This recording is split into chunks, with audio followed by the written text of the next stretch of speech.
আমরা গত আমলে বলেছি যে গণমাধ্যমের কারণেই শেখ হাসিনা সরকার এত অনিয়ম করতে পেরেছে, এত খারাপ করতে পেরেছে। তো গণমাধ্যম, তাহলে আমাদের প্রথমে দরকার ছিল যে গণমাধ্যমটাকে স্ট্রং করা, এটার চেঞ্জ করা, এটার অনেক কিছুতে পরিবর্তন আনা, যাতে ভবিষ্যতেও অন্য কোনো সরকার সময়ও আমরা সেম সিচুয়েশনে না যাই। আমরা আবার যেন বলতে না পারি যে গণমাধ্যমের কারণে এই সরকারও যা ইচ্ছা তা করতে পেরেছে, তাদের কোনো লাগাম টেনে ধরা যায়নি। সেম জিনিসটাই কি হতে যাচ্ছে না? গণমাধ্যম কমিশনের রিপোর্ট নিয়ে অনেক আপত্তি থাকতেই পারে এবং অনেক কি বলে স্বল্পতাও থাকতে পারে, অনেক তথ্যের স্বল্পতা থাকতে পারে। সে বিষয়ে আমার কোনো দ্বিমত নেই এবং আমি এই ডিবেটে যাব না। বাংলাদেশের সংবিধান নিয়ে অনেক ডিবেট আছে, অনেক অপূর্ণতা আছে। বাংলাদেশের পৃথিবীর যে কোনো কিছুর মধ্যেই অপূর্ণতা থাকে। আমরাও যে পরিপূর্ণভাবে সব কিছু করতে পেরেছি সেটাও না, আমাদের একটা সময়ের সীমাবদ্ধতা ছিল, আমাদের ব্যক্তিগত অফিসিয়াল অনেক কাজের ফাঁকে আমাদেরকে এই কাজগুলো করতে হয়েছে। কিন্তু আমার প্রশ্ন হচ্ছে যে অনেকে এই কমিশনের রিপোর্ট পুরোপুরি না পড়ে আধা আধি পড়ে কিংবা শুনে মন্তব্য করেন। আমি খুব দুঃখ পাই তখন যখন দেখি যে অনেক কিছুর সাথে মিলে না, বইটা পুরোপুরি পড়া হয়নি অনেকেরই। কারণ আমরা হয়তো সংক্ষিপ্ত পয়েন্ট আকারে দিয়েছি, সেটার অনেক সংযুক্তিও আছে এই রিপোর্টের মধ্যে, পুরো রিপোর্টটা অনেকেই পড়েননি।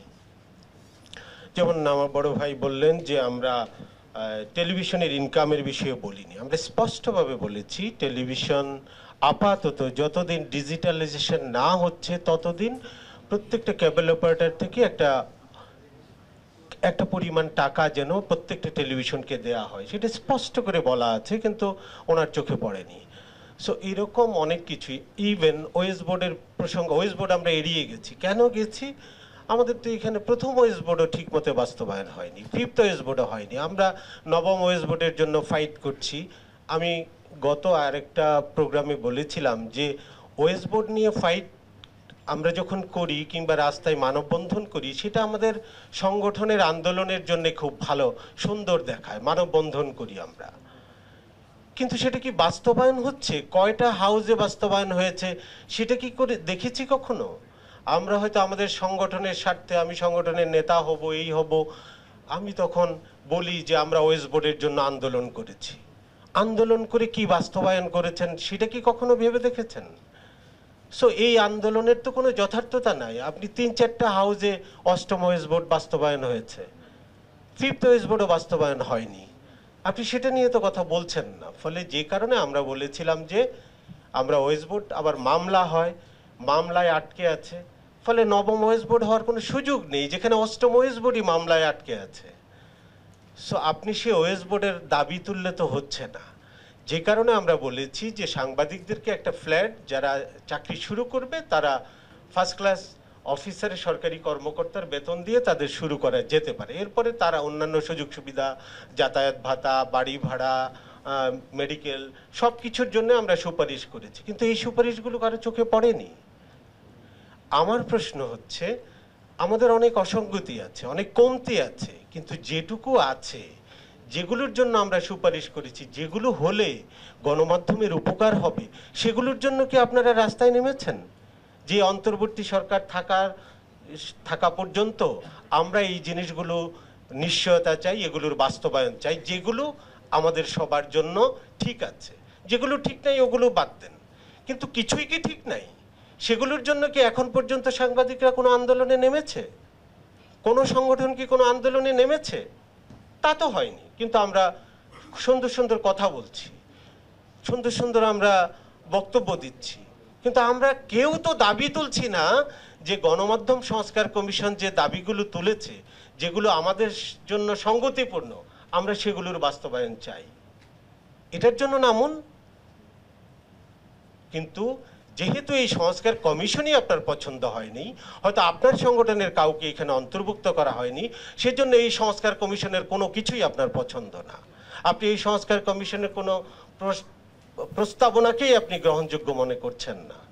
এটা হলে আমাদের গণমাধ্যমের উপকার হবে? সেই 83 সালের সংস্কার প্রস্তাব, কমিশনের প্রস্তাব যেরকম ঘুমিয়ে আছে, এই প্রস্তাবও ঘুমিয়ে থাকবে। এবং আমরা গত আমলে বলেছি যে গণমাধ্যমের কারণেই শেখ হাসিনা সরকার এত অনিয়ম করতে পেরেছে, এত খারাপ করতে পেরেছে। তো গণমাধ্যম, তাহলে আমাদের প্রথমে দরকার ছিল যে গণমাধ্যমটাকে স্ট্রং করা, এটার চেঞ্জ করা, এটার অনেক কিছুতে পরিবর্তন আনা, যাতে ভবিষ্যতেও অন্য কোনো সরকার সময়ও আমরা সেম সিচুয়েশনে না যাই। আমরা আবার যেন বলতে না পারি যে গণমাধ্যমের কারণে এই সরকারও যা ইচ্ছা তা করতে পেরেছে, তাদের কোনো লাগাম টেনে ধরা যায়নি। সেম জিনিসটাই কি হতে যাচ্ছে না? এখন কি হচ্ছে না? আমরা কি দেখছি? হ্যাঁ, গণমাধ্যমে পরিবর্তন হয়েছে। এখন কি পরিবর্তন হয়েছে? আগে যারা গণমাধ্যমে ছিলেন তাদেরকে আমরা সরিয়ে দিয়েছি, নতুন করে আমরা যারা তখন বঞ্চিত ছিলাম এখন আমরা গণমাধ্যমের নেতৃত্ব নিয়েছি।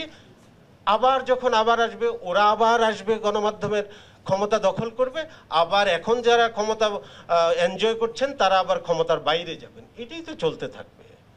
আপনি এখনকার জিনিসটাকে খুব এনজয় করছেন, আপনার কাছে মনে হচ্ছে এই তো আমরা, এটাই হচ্ছে গণমাধ্যমের স্বাধীনতা। আবার ওদের কাছে কি এটা স্বাধীনতা, অপরপক্ষের কাছে? তা তো না। তার মানে কি আমরা কি একটা লেভেল প্লেইং ফিল্ড তৈরি করতে পারবো না আমাদের গণমাধ্যমে? আমরা কি সবাই মিলে পারবো না? ওই পক্ষ এই পক্ষ সব মিলে এক পক্ষকে সমূলে উৎপাটন করতে হবে, আরেক পক্ষ আসবে দখল করবে, আরেক পক্ষ এসে আরেক পক্ষকে উৎপাটন করবে। এই খেলা যদি হয় গণমাধ্যমের স্বাধীনতা, তাহলে আমার আসলে বলার কিছু নাই। আমি দেখছি এখনকার জিনিসটাকে সবাই এনজয় করছেন। অনেক সাংবাদিক আমাদের বেকার হয়ে গেছেন, তাদেরকে চাকরিচ্যুত করা হয়েছে। এটা হচ্ছে এখনকার গণমাধ্যমের স্বাধীনতা। আমি তো সেটা চাই না।